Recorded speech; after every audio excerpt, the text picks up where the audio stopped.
10. So at number 9, we have a 1 as our leading coefficient. So we're going to do 1 times negative 24 is negative 24. I need two numbers that multiply to negative 24 and add to negative 10. So since we've done a bunch of examples, I'm going to start to go a little faster. If this is too fast, pause anytime you need to. In fact, pause and work ahead. Pause if you need to catch up. Absolutely. Okay, so 24.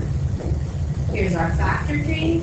1 and 24, 2 and 12, 3 and 8, 4 and 6, 5 does not go in. If you are waiting for me or for Mrs. Margaroff to do that factor tree for you, you need to do it on your own now. You need to be able to do it on your own for the test. So if you're watching these videos to review, that's fantastic. Every time I stop to do a factor tree, pause the video and try it on your own. It's just calculator work.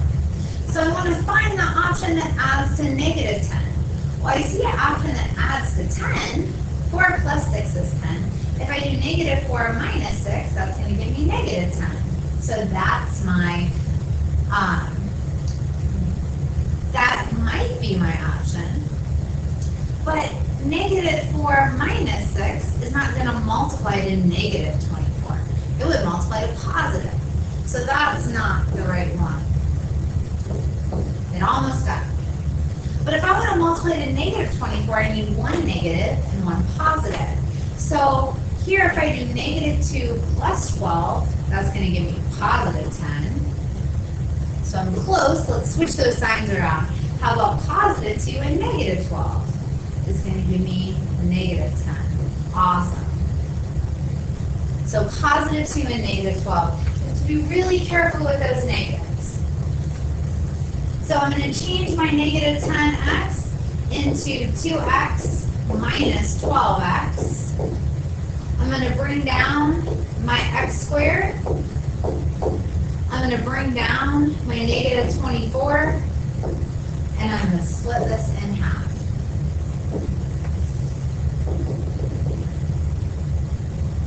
So my first two terms always have x in common. When I divide x squared by x, I end up with an x. When I divide 2x by x, I end up with a 2. Always bring down your middle sign. And 12 and 24 have 12 in common. And again, you can lean on the fact that you need these two parentheses to match. So you need a single x in there. So I'm not just dividing by 12, I'm dividing by negative 12 so that I can get my signs to switch here. Negative 12x divided by negative 12 is x. Negative 24 divided by negative 12 is positive 2. Stuff on the outline. Stuff in the parentheses once. Again, double distribute or throw your original and your answer into Desmos and double check that those work for you.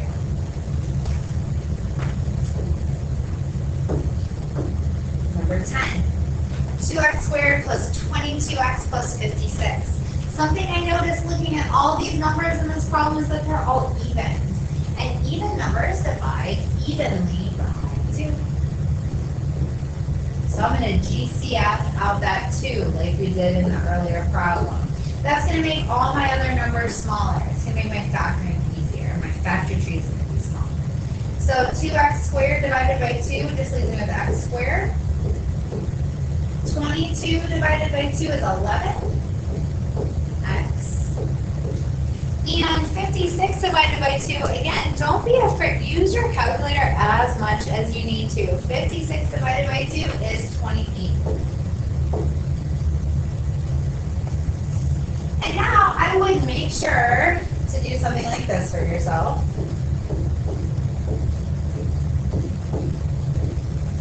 I know my answer is going to look something like that. You always want to look for that GCF first Well, you need to make sure it's in your final answer too. Okay. Now there's a 1 in front of my x squared. 1 times 28 is 28. I need two numbers that add to multiply to 28.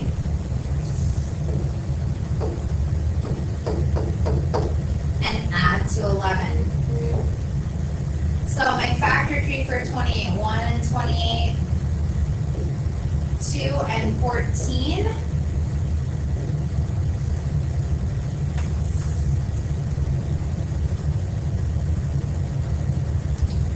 Three doesn't go in evenly, I get 9.30. 4 goes in 8 times. 5 doesn't go into 28. 6 doesn't go into 28. And neither does 7. And then you're back to 8. So now we want a combination that's going to add to 11. We don't have very many combinations to pick from there. So if we're going to add to 11, I think we need 8, 9, 10, 11. So no, 8 plus 4 would be 12, so that's not going to work.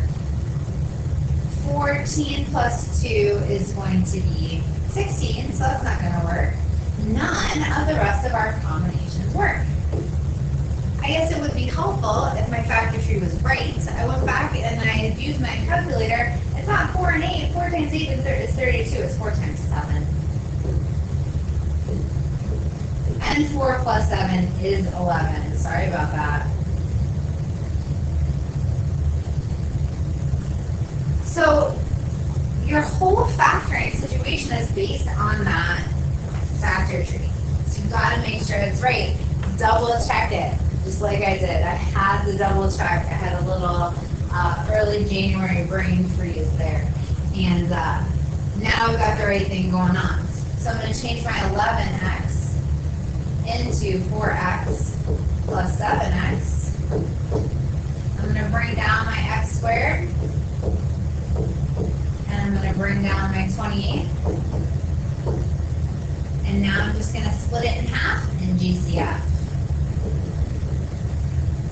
Our first two always have x in common.